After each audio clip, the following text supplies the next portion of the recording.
Hello and welcome back to our Tax of Opportunity. I'm your host, John Sprunk, and I'm here once again with my good friend and Dungeon Master Extraordinaire, Eric Hardenbrook. Hey, everyone. Hi. There you go. And today we are discussing artwork of Dungeons and Dragons. The art that we've seen over the years that inspires us to make encounters and adventures and entire campaigns. Art that we love, and we're going to talk about the pieces and why they're important to us. So welcome along. Welcome aboard. One of the two. Yeah. Come on along. Follow me. Yeah, whichever one. Willy Wonka style. So Eric, why don't you start us off with the first piece you want to talk about? Sure. I think this is a great topic because there's so much to pick from. Art and Dungeons and Dragons is, in my mind, is intrinsically tied together. The people that play this game tend to be really visual. And the imagination that goes along with all of that sort of stuff, when you can give it a little nudge, when you can say, you know, what if you look at this particular picture and think about these things? I think that really pushes things forward.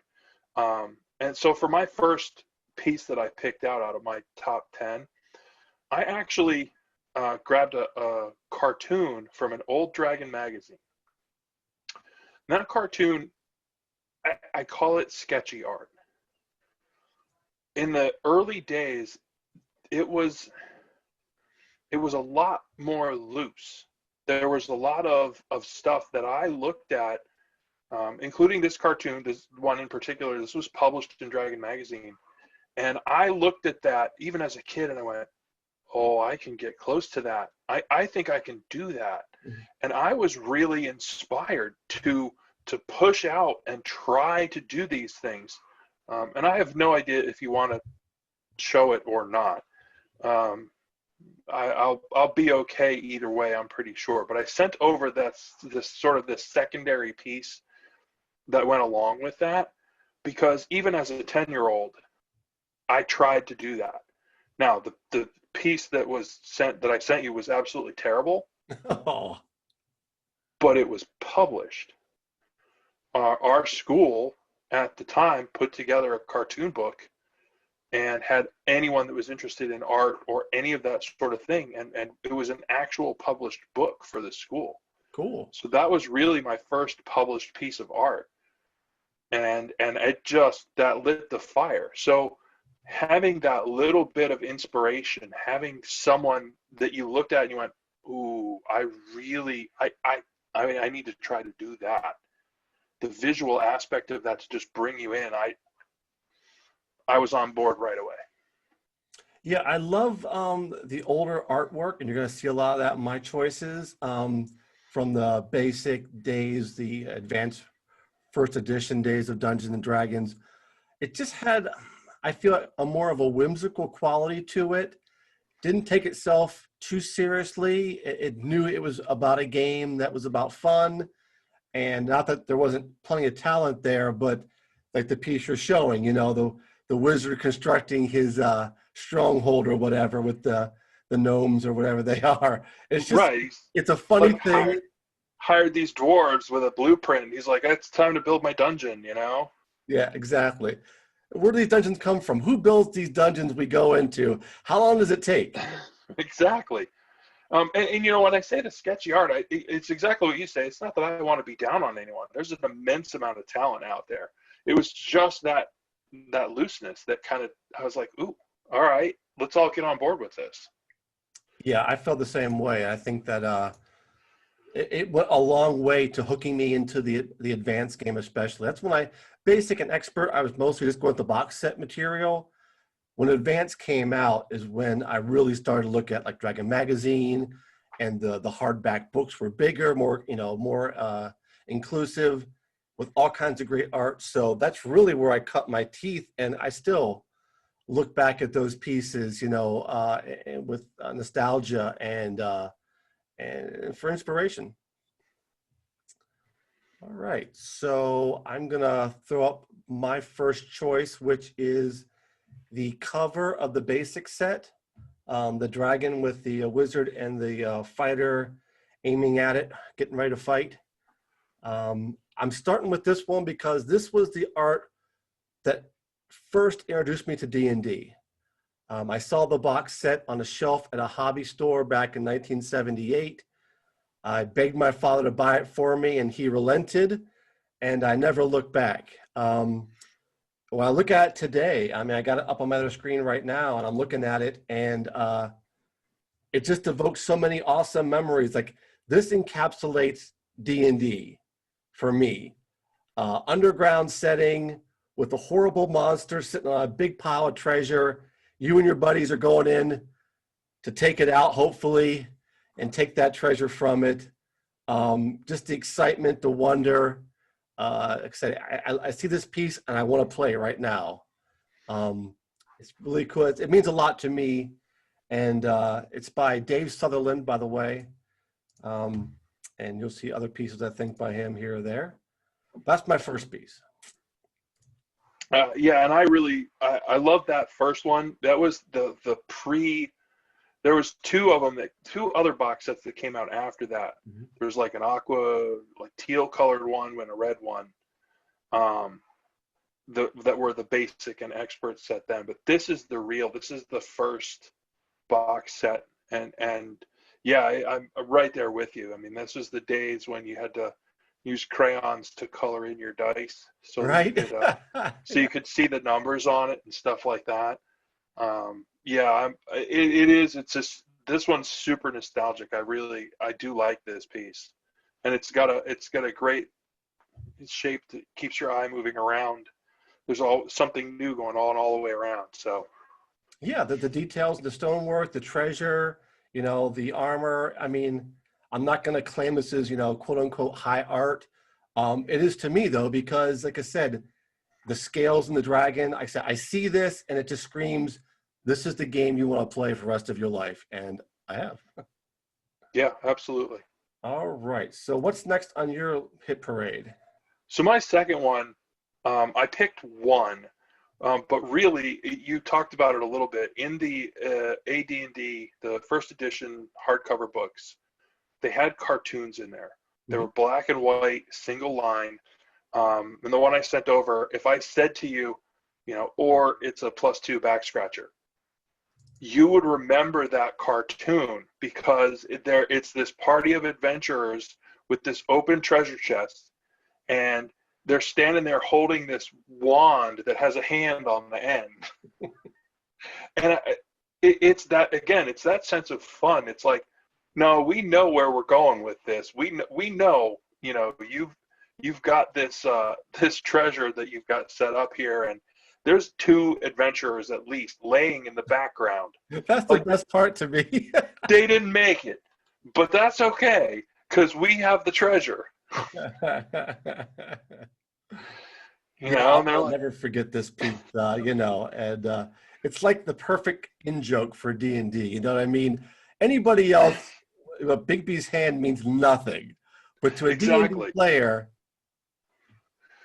And those spells I believe they're even still in 5th edition, right? Yeah, there's a version, yeah. So, I mean, they have endured. Those spells in particular have endured for a long time. Yeah, and I'm glad because I think that it's sort of like heritage for D&D players, to us old heads to talk about the old days and the spells we had. And you got to carry a little bit of that over, I think, each edition just to acknowledge the roots of the game. Yeah. Very nice. So, yeah, I mean, I could name them all. Dave, get the barbarian in the corner, another drink. The guys wearing the Mickey Mouse hats trying to sneak into the rat temple. I mean, just they're all over the place, and they were great fun. This had better work. You're right. Yeah. All right. So the next piece I'm talking about is the cover of Advanced First Edition Dungeons and Dragons Player's Handbook by Dave Is it Trampier or Trampier? Trampier, maybe. I'm sorry, Dave. I'm terrible at pronouncing that stuff too. Yeah, a great artwork though. I'm going to call it on my screen real quick and throw it up from the channel. I love this. Another cover I can just sit and stare at because just like that basic box cover, it basically sums up the entire game, but even more so. You got a gang of adventurers, 11 at least, that you can see on in the frame, enjoying the spoils after what must have been a really epic battle. You got one guy dragging away a monster's corpse. Other guys are collecting loot. You got two guys looking at maybe a map, trying to see what they're going to do next. This just screams D&D. Like the things that most artwork for D&D are action scenes. If you go, I think if you went through all the artwork, it churns out the game, and because it's exciting, you know, to see them fighting the dragon or a beholder, that's the moneymaker, right? So to have a scene like this put on a cover of the player's handbook, this is what happens after the fight. You know, you get the loot, you clean up the bodies, you know, you bind your wounds, and you discuss as a party what's next. You know, you're in this room or corridor of the dungeon. Where do you want to go next? And to see these fictional, you know, characters doing that, it tickles me to no end here. Okay, so this one's actually on my list too. Yes. So I don't know if you want to. I don't know if you want to. It's going to be a little bit out of order from my notes, but whatever. I put this one on my list because it was a wraparound cover when it was on the book. So it was front and back of the book itself, which they did with those first edition hardcovers, and I really appreciated that because it continued. You know, there was more to it than just a single static picture in the middle of what you were, you know, looking at on the cover on the front. Mm-hmm. The other thing that I really like about this, and it happened sometime later, but because initially is exactly all the things that you said.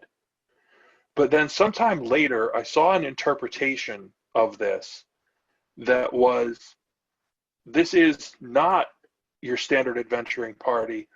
This is your temple cleansing and idol restoration company that has come to work here, and how dare you say they're stealing or they're fighting or they're whatever. They're cleaning this out and getting it ready for worship. And it was one of those moments where it's like, it's really funny, but it also gives you that thought. You're like, oh, all kinds of ways to interpret this stuff. Sure. And maybe the way that I'm looking at it isn't the only way. And I think as soon as you start to like crack stuff like that open, that's really where the imagination, you get into this game. You're like, oh, what else can we do with this? How far can we make our imagination go? I agree. And as a DM, I mean, I'm always looking at stuff from the enemy's side of the table. So, you know, I might look at this and go, I'm thinking these poor lizard people, I guess. This could have been their, you know, this is their temple. They built Right. with their hands. They've been worshiping here for generations. And these murderers just sweep in out of nowhere and kill the priests and the acolytes for no reason whatsoever and start the Exactly. temple, you know. A bunch of sociopathic kleptomaniacs. Yeah, like most of the players we know, right? Okay, nice. So what's next up on? Well, do you want to count that as a double for both of us, or do your? Do yours. Well, I was going to say we may as well, because I know that my next one is on your list too. Cool. And that one is Amir Cole the Chaotic. Yes, yes. So again, still in the and same artist, I believe. Yes, Dave Trampier. Trampier. Sorry, Dave. He actually made this art, and it's a story. I mean, I even looking at it, I get into that confused moment of it's a full page black and white piece of art from the handbook. Like there's no text on that page for rules or anything else. It's just the art, and it has this story. It's action. It's this dude riding through town just blasting people, and there's people looking out the window like, uh-oh, what's up with this? And there's guys with swords running out like, oh, we got to try to stop him. And there's a location, I don't know how many times I've used the Green Griffin Right. as a locate. Just it's the Green Griffin. It's the Shady Dragon Inn. It's it's Red Dragon Inn. Whatever it is, there's all of that just encapsulated right there. Yeah. It's the kind of art that inspires me to write something, fantasy wise, because you're right. It is a story in one frame. I love the lines of the piece, how the pavestones in the street and the bricks of the building, they all stretch your perspective, giving the illusion of incredible depth. Like you can imagine, you can see through that arch at the end to more buildings down there where there are more people probably terrified by Emrakul. We're gonna Miracle, whatever. Miracle. I don't like Chaotic. pronouncing fantasy names out loud because in my head they're Yeah, different. Uh, I love the fear on the faces of the people. They're running for their lives. The one guard coming to the rescue. And I hear that. I think that the story is that this was drawn, and then later, was it Bonnie Cook or someone made an adventure around this character? Like the piece was so popular, someone wrote an adventure to go with it.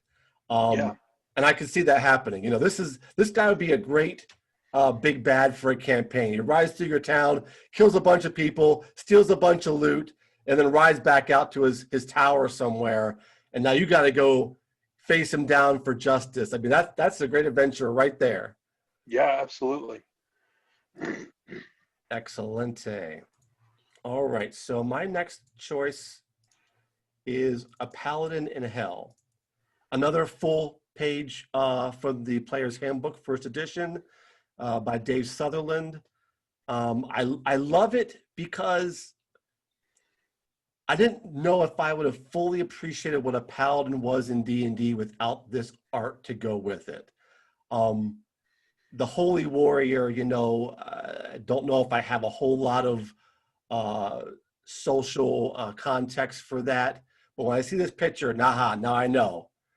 Big guy in plate armor, sword and shield, fighting probably what looks like an endless horde of devils in hell, glowing with the light of whatever deity.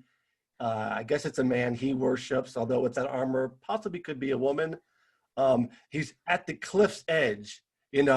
Pieces are falling off the cliff behind him, and you imagine he's not sweating at all. This is just one more day in the life of what I do. I go and I kill evil stuff. It's just a great image to me. And the detail, the armor, the little runes in the cross guard of the sword. This, to me, more so than most D&D art at the time, first edition, this speaks to me of the super heroic. Well, most of D&D at that time seemed heroic in nature to me. This figure clearly transcends that. I don't for a second believed he was condemned to hell. I think he went there on purpose to kick some butt. And who Yeah, does that except a holy Superman? That's what he is. yeah, yeah. It's the sort of thing that you could easily, again, take that. It's a story in a single page, and create a campaign around it. Where is that cliff? Why are all of those different demons there together? What did he do? How did he draw them all out? Because it's exactly what you said. He went in there banging on his shield, like bang, bang, bang. All right, let's go. Yeah, yeah. It's just the kind of thing like your character dreams of being this someday when you first draw a character, make a character, someday I want to be able to do this. Yeah, and survive. Yeah. Or not. Uh, All right, what's next on yours, my buddy? uh, the next one I actually picked.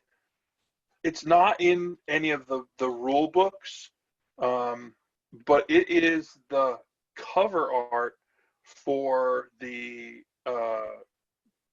Grenadier models miniatures, the Wizard's Room, Yes. which I think this is an opportunity. We talked a lot about the art that is in sort of these old core source books and box sets and things like that. but there's a lot of other art that went along with the game as well. And this wasn't just the art of the cover. It was also all of the sculpting that was inside this. This was a box of miniatures. Mm-hmm. So you got, not only did you get the box with the cool cover art, but then all of those pieces, the bookshelf, the wizard, the table, the lizard, the fire, the pot, the treasure, all that stuff is in the box as miniatures that you can use in your game. You can set the wizard's room up on the table as sort of a set piece. Now, at the time, they were all metal miniatures, they're not plastic like they are today, or resin, and they were unpainted. So paint them all yourself, which I did for a number of them, and it was terrible. Me too. But you know, look, I have green. Blurp. That looks like a lizard. Done. Two colors when I started. I had some of these boxes. I had two paint colors. I had red and black. So every miniature was a combination of red and black parts, even the skin. I was like, you know, it was just so... Yeah. Well, and you know, so I actually have it here. Anytime I saw that yellow edge of that box in any hobby shop, beeline, I was right there. I was like, oh, I got to see which one's this one. Yeah, these are great. I had a couple Thieves and Hirelings, some monster ones, and something else, spellcasters, I think. And you're right. I actually almost put one in my list. It was like my number 11. Didn't quite make the cut, but it's gorgeous. It's good fantasy art, full color, and it just captures your imagination. And like you said, it depicts what's in the box, which was great. And I love these things too. And also, we can't undersell the fact that, I'm sorry. It's the participation fact again.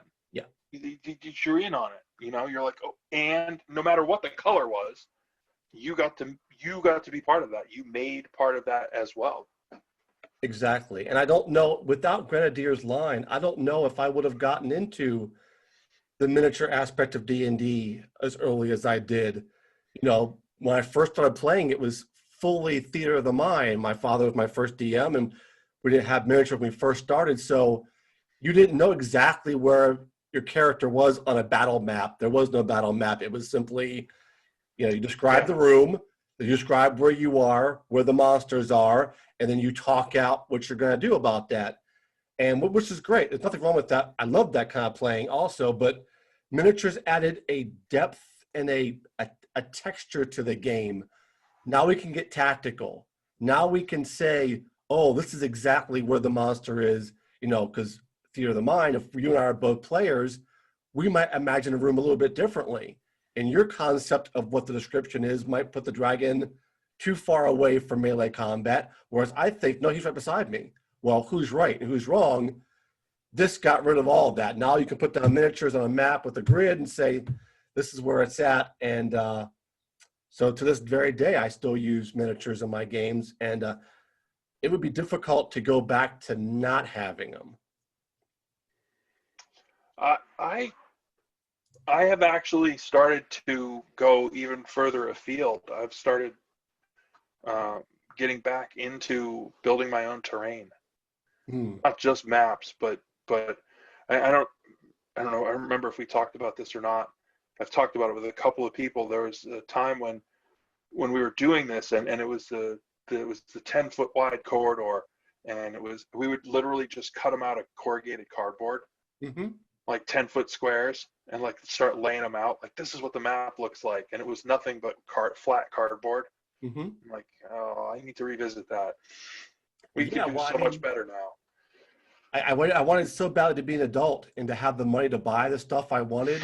But there was a certain magic about having no money available, but just all this imagination and the things you would come up with to make it work is something I'm probably missing to some degree.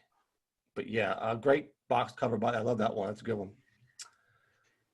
Okay, my next one is the cover for the module In Search of the Unknown by Dave Sutherland. This is the cover for B1, which is the module that came with the basic edition box set, the one with the dragon, which I my first pick of the art. Obviously, the first module I ever played or ran as a DM.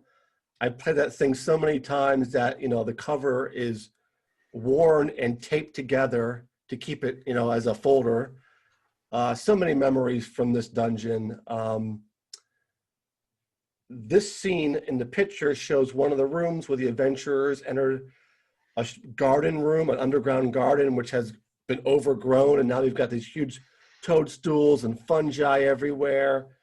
And it just encapsulates, again, when I see it, I see D&D. Adventuring party, they got torches and lanterns, got their weapons out. They're ready for a monster to attack as they poke around.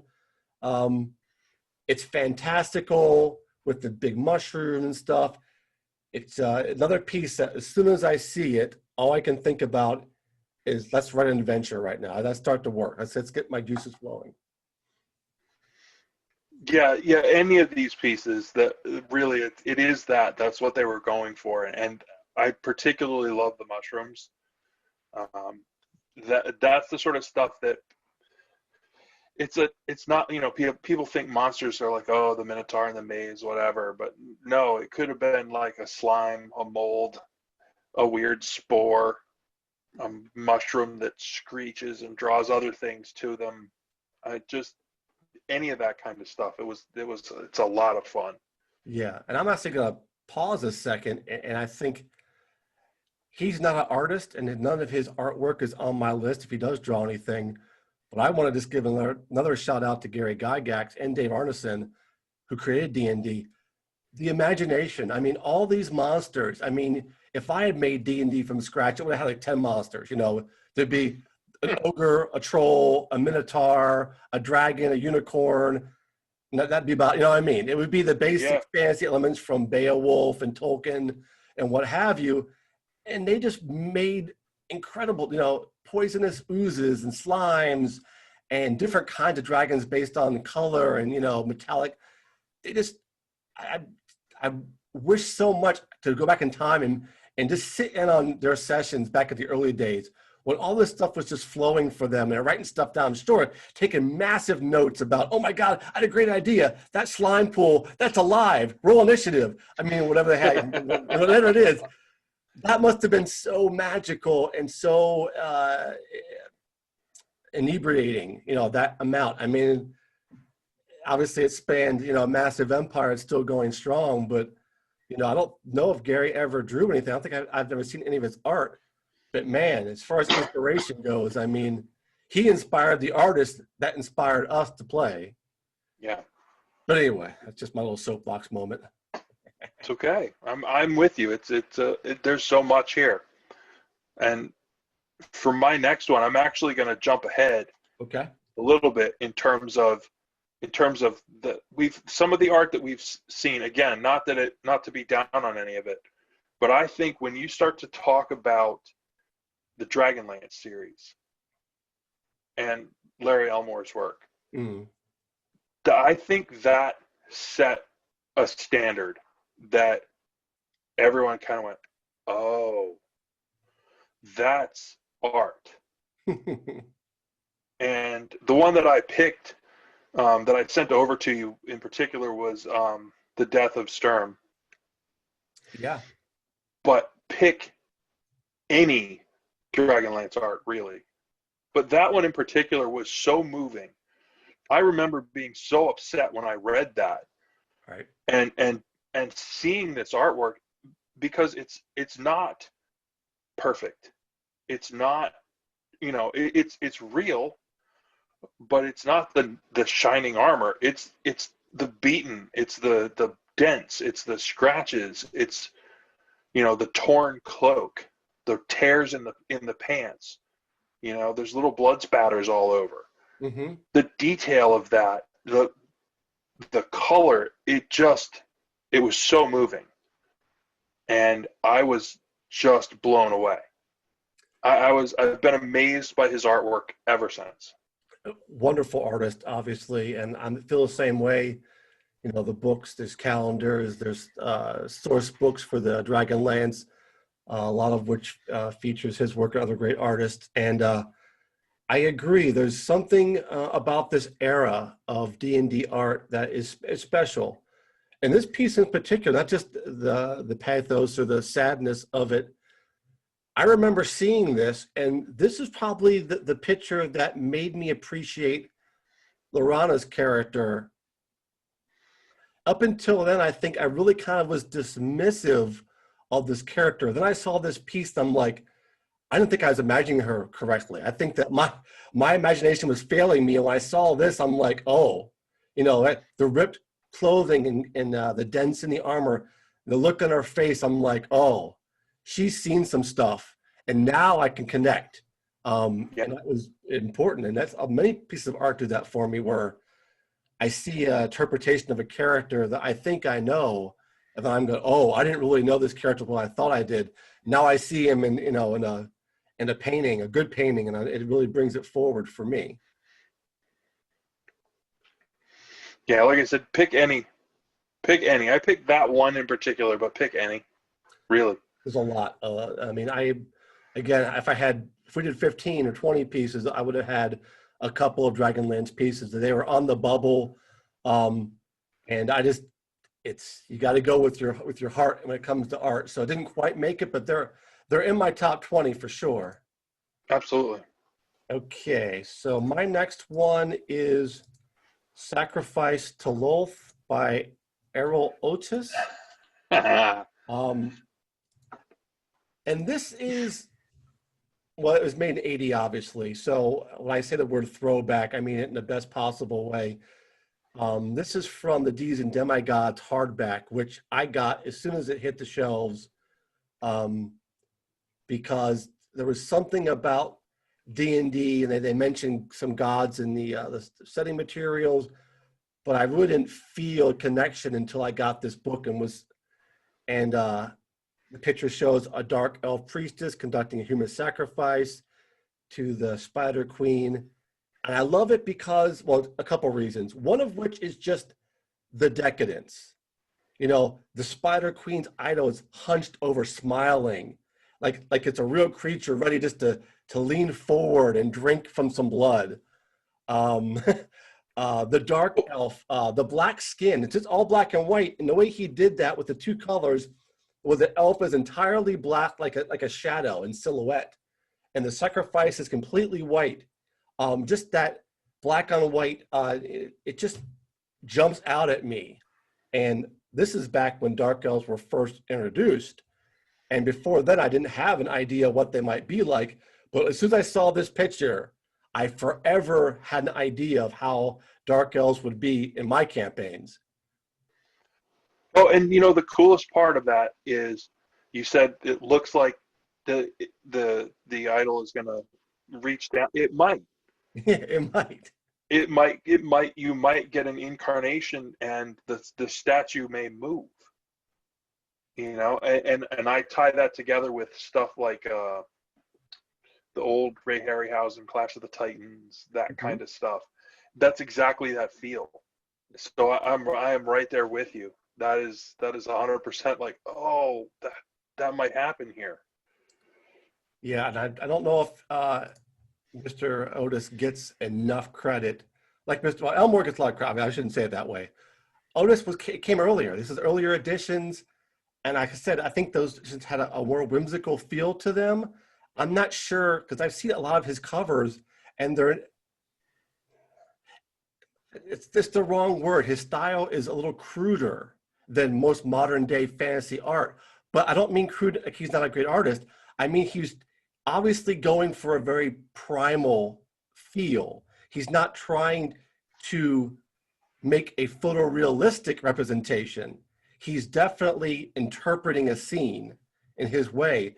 And I love the lines he uses. I mean, I can tell his artwork instantly when I see one, because I don't know if anybody does it like he does.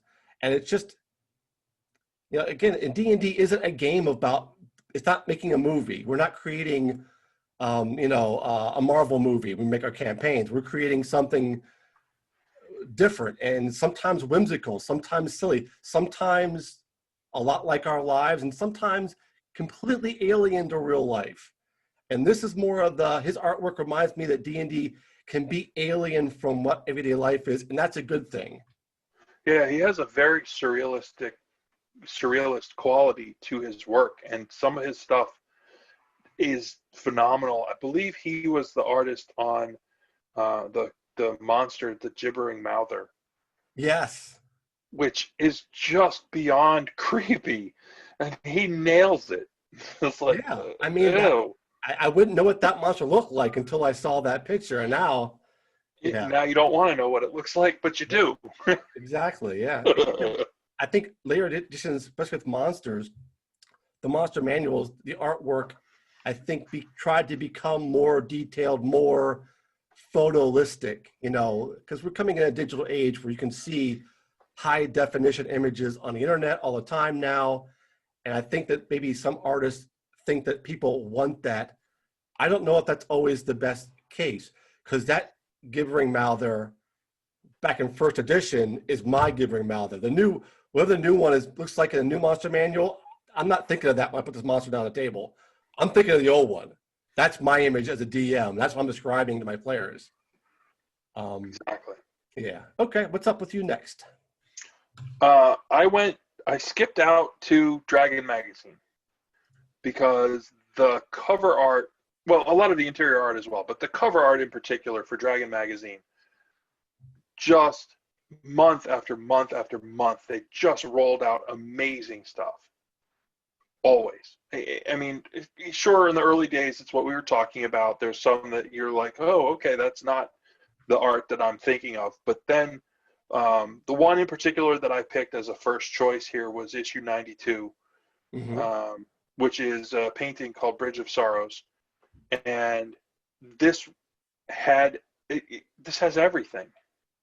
This has a dragon, it has a maiden, it has a wizard, there's spells, the bridge is coming apart, there's a knight there, but not just a knight, but he's a centaur. Yes. A centaur knight. I was like, that's insane. That's awesome. Where do you start? And that piece was so popular that the miniatures line, Rel Partha, actually put out a miniature set, a diorama set for that particular piece. And I have not had the courage to paint that one yet. You haven't done? Oh, absolutely, yeah. I love this bit. And at some point, I'm starting to try to work back up to it, to try to put it together. But I don't know if I could do it justice. I mean, there's the color, the contrast, the red of the fire, the blue of the spell, and they look oppositional, Yeah, it's a great piece the way it's composed. It reminds me, of course, of the Balrog scene in Lord of the Rings. You got a crumbling bridge, the wizard's sort of Gandalf-y, and the fire breath. This is a scene that, like, I think most D&D players have been through something like this. They immediately know what's happening, and I also like that it seems like at this moment the dragon has the upper handing. I always like when the monsters are winning because I'm perverse that way. So I like that the dragon's got the maybe a cleric or someone in his grasp. He's going to be carrying her off. He's going to breathe fire, melt down this centaur warrior, maybe chomp the wizard's head off, and then go for a romp in his lair and have a feast. There you go. My imagination's working, but I love it. The colors are beautiful in this piece. Very, very nice. All right. My next choice is the map of the World of Greyhawk by Darlene. At first I wasn't going to put this in, thinking, well, I might, is this more artwork of characters and monsters? But then I thought, you know what? This is too gorgeous and too important to me personally not to include. It was made back in 1980. It depicts the World of Greyhawk, which was Gary Gygax's setting that he created for his campaign at home. I got my first copy of this from a friend. It was secondhand. He had two of them for whatever reason. And he gave me a copy and I taped it together. It was ripped. I put tape on it to put it together. I put up my bedroom wall, and it stayed there for years. And it was just a constant touchstone to whatever campaign I was writing or adventures I was writing. I could see a world where I could put stuff. I could try and, I imagined so many campaigns where we dive into the bright desert or the vast swamp or the sea of dust. And it was just, I played the setting so much in 40 years, and I go back to it over and again. In fact, I have a D&D room in my house now, and a map of Greyhawk is on one wall because I eventually will go back to it and play it again. So I want it there as constant. I love the colors, how the terrains are mixed. It's not too busy, and it just feels like, a piece of art to me. That's how I perceive it. I have to absolutely agree, and that's why I was so glad to see this when you sent it over, for me to sort of get a preview of what you had picked, because it helped to reassure me in my picks that it wasn't. It's very easy to say, oh, was this published in a book? Was this published in a book? Well, not all of the art happens that way. Mm-hmm. And the maps are constantly gorgeous. I have this map as well. And the edge of the folder that it came in is just tattered because I was in and out of it all the time. And it has that special spot, but you're right. It's the colors of it. It's the simplicity of, we're going to give you 3 different shades of blue to show where the edge of the water is. And nothing really more than that. It's not a gradient. It's not a photoreal, see the depths or what, but it gets the job done. And it's just impressive. And it's big too. It's not like a small map. No, it takes up a good size of your wall. You're right. It's not super detailed or, down to the last millimeter. And I love that, because when I was creating campaigns for this world, I like being able to take a section of it and personalize it. Anna B. Meyer is an artist. I don't know if you're aware of her. She does online maps of D&D worlds, and she's done this map, but she does it in sections, like one country at a time. Incredibly close up, very detailed terrain, villages, dungeons. They're loaded with details, and I love it. I use them all the time as a reference. But when I sometimes want to just do my own thing, just having this and say, I'm going to do an adventure in the Wild Coast. I've got some broad strokes here, and everything else is what I put in it, what my players and I put in it together. And I love that freedom that this map just screams to me, come create. This is your playground, come play. It is absolutely inspirational, and I actually have made my own version of this for my own campaign world. Mm-hmm. And it's about 3 feet across. It's exactly this. This is the starting point. Right. Crazy. Okay, what's your next one, buddy? I stuck in the Dragon Magazine range, 86. This is the same artist that did Bridge of Sorrows. There's this chess series, and I apologize, I don't know the name of them all. But this one in particular always stuck with me because it's clearly magical, because the 2 opponents are glowing. It's multi-level, which sort of gives this impression of like, oh, everyone plays chess, but not chess like this, mm-hmm. where there's, are you working your way to the top? Are you trying to keep him from coming down? And there's the skull with the glowing eyes in the background, like just controlling. You could just imagine like, oh, well, here's my move, right? And it's full of action. You're like, this is just a sliver of a moment, and what happens next? And there's actually, I think, 2 others or 3 others in this series. Yes. Yeah, this one's great. I remember seeing this the first time and being just enthralled by it. The detail and the armor, obviously, the 2 sides, black against white, for the chess teams. And obviously we're depicting black has a more malevolent tone than the bearded, snowy bearded knight on the white team. There's a short story, I forget the author, I read a long time ago, about this sort of thing where the chess pieces are living people who are forced to play for a higher power. And that just evokes that idea that, these pieces have these combats, and to us, it's just moving a piece on a board, and to them, it's life and death struggle. And this piece of art really depicts that beautifully. Well, and it persists in fantasy. I mean, all the way up through Harry Potter, wizard chess. I never looked, after this, I never looked at my chess pieces the same way again. I was always like, oh, but what if? We need to get new rules for chess. Yeah. Well, there was a great chess scene, and I think the John Carter of Mars books. I actually had a DM, childhood DM, recreate that adventure for our campaign, where each of the players was a chess piece on a board. We had to find a way across the board to survive, to escape and survive. But yeah, chess and D&D just always seems to have a natural synergy together. Yeah, absolutely. Okay. I think it was actually a trap in one of the modules, and now I'm trying to remember which one. Because depending on which square you came into the room on was how you were allowed to move to get across the room. That does sound familiar, but I can't place it right now.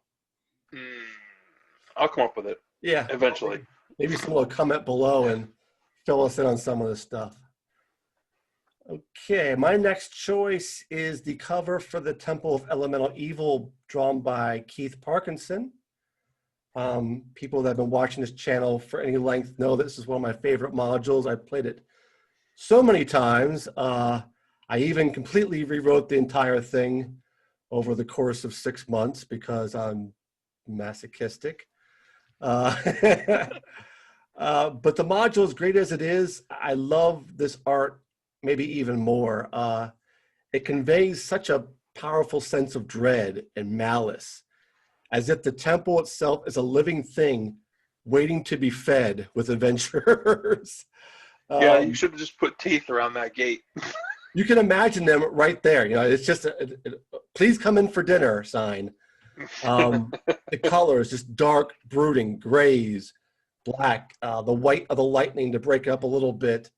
The lines are very classical, and the level of detail is crazy. I mean, the pillars and the artwork and the ivy and stuff, it looks almost like a photograph. And I mean, all it takes is to see this picture, and I immediately start conceptualizing the module again in my head.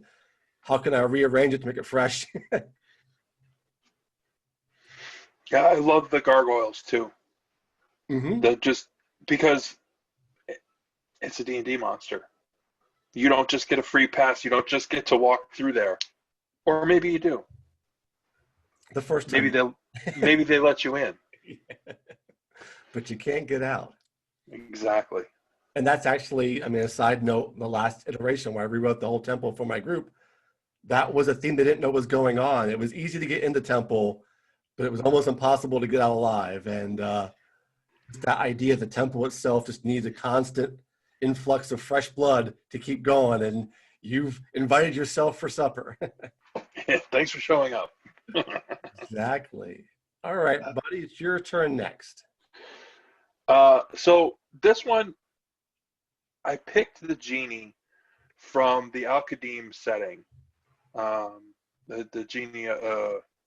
Now I've immediately drawn a blank on the piece. Secrets of the Lamp. Sorry. Okay. The Al-Qadim art, as you say, with the dark theme and the grays and the sense of doom that you got with the temple, this with the bright blue and the gold and the filigree around the edges of all the pieces and flowers and purples, and it was so exotic, the Al-Qadim pieces. And the other thing that I really like about these, not only were they exotic, but it was a limited run. It was a set of things over the course of like 2 years, and they were done. And that was it. You got all the stuff. Mm-hmm. But all of the artwork that went with it just blew me away. I wanted to play so much in these settings, and I never really got the opportunity. I never really had anyone that was interested in doing a desert based sort of thing, but this art had so much cool stuff, and it tied back. There's a map inside this set. The map that they laid out was for the city of Brass. Okay, great. Yeah. All of the genies and ifrits, and the city of Brass is actually the cover of the original first edition Dungeon Master's Guide. Yes, it is. So that wraparound on the back is of the city of Brass, and this setting actually brought out a map of that, which I just thought was absolutely, it was the same. I almost went there the same way you went with the Greyhawk map. Right. Yeah. Because it's the same concept. It just laid out all this stuff, and it was so amazing. Yeah, the detail here and the colors are just fantastic. It jumps off the page. Just beautiful, a beautiful example of, of artwork that evokes that sense of this is the place you want to play. And yeah, I mean, without the artwork, it wouldn't have been nearly as interesting, I bet, to you or anybody else. I'm going to actually do one of your little quick aside things. Yeah. I actually came up with this. I've had it for years, and I don't remember where I got this promotional stuff from. And I think it's promotional stuff, but I don't honestly know. So if any of the viewers actually have any kind of knowledge on that, I would love to know, because I have full size, like without the game book stuff, pictures. That piece I sent you is a scan from this packet that I have of these full size pieces that don't have any of the game text on them. It's just the art.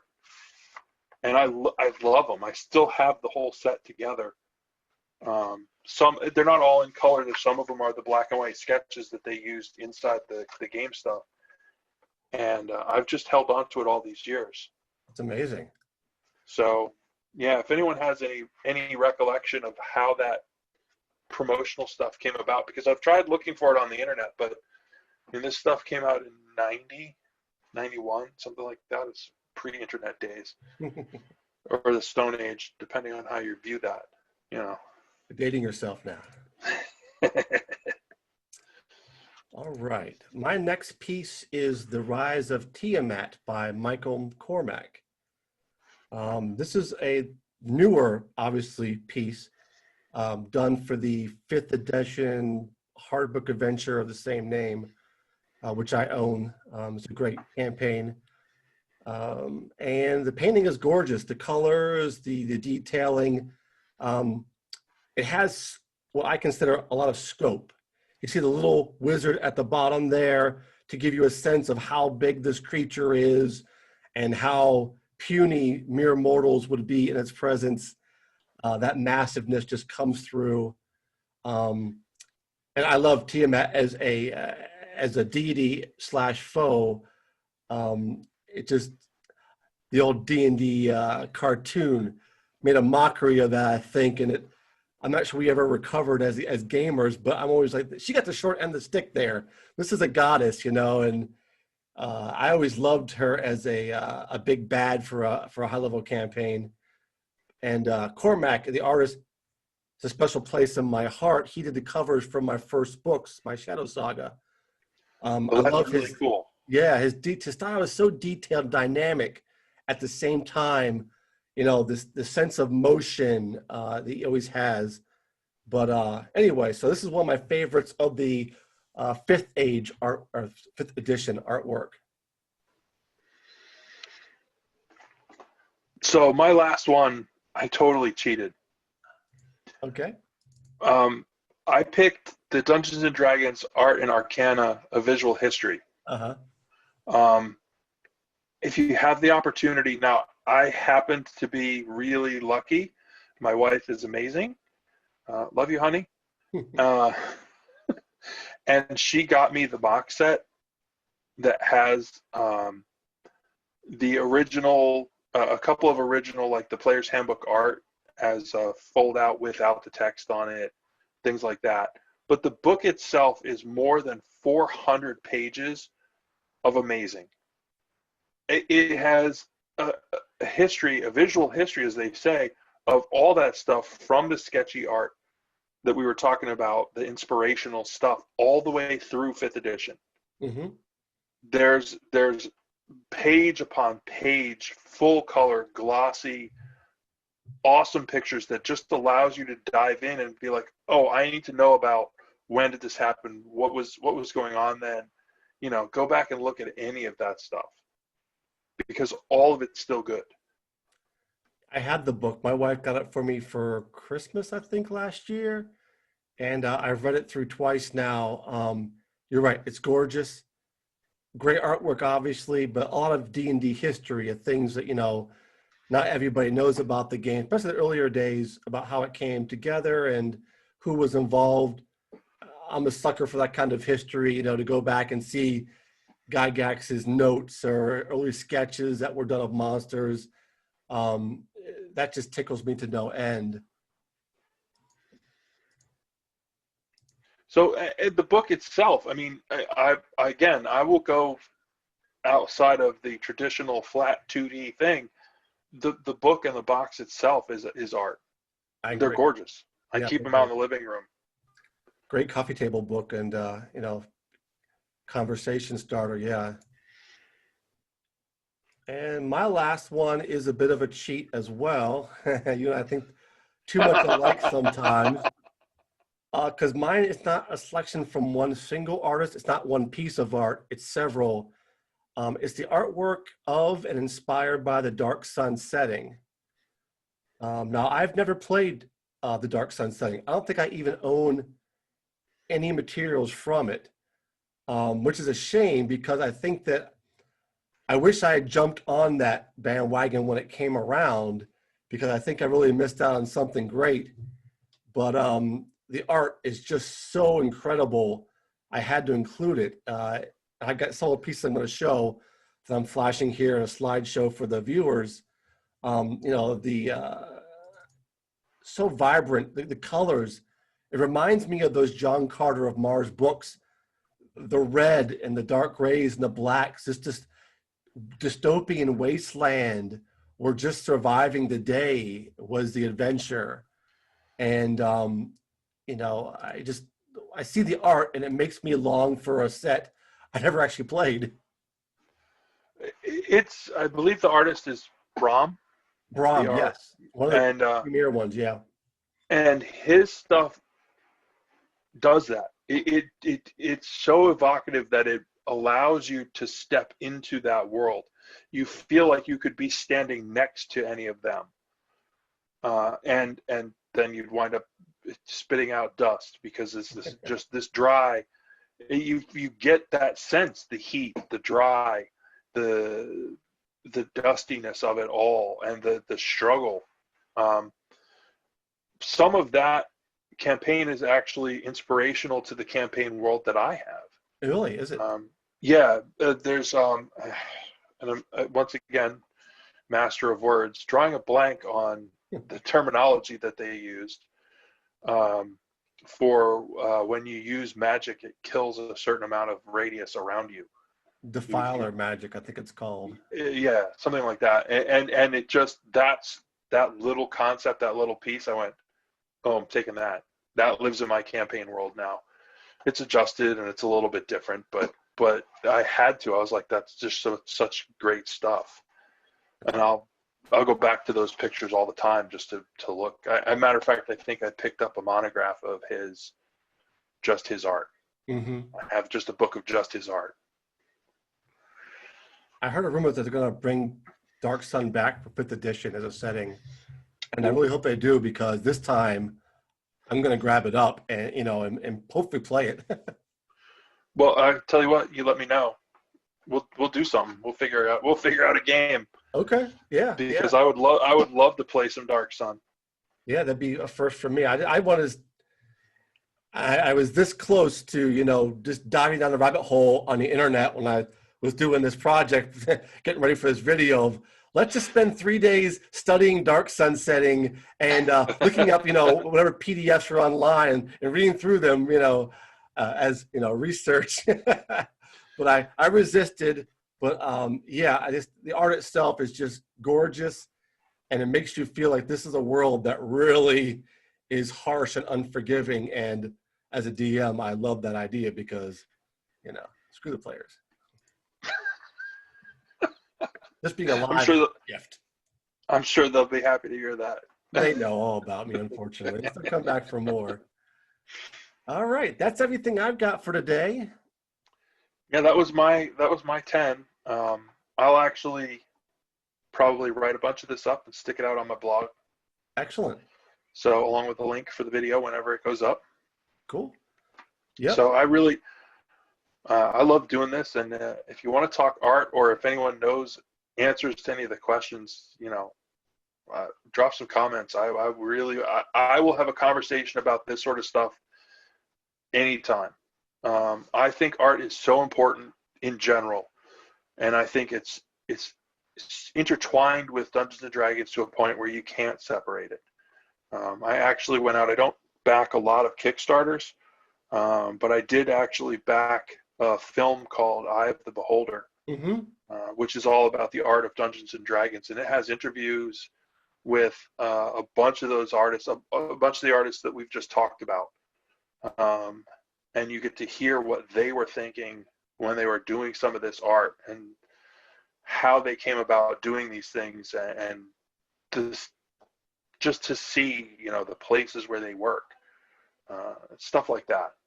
Crazy, it's absolutely worth the time. I would say go out, check it out, dig in, man. Find some good art, make some good art. Definitely.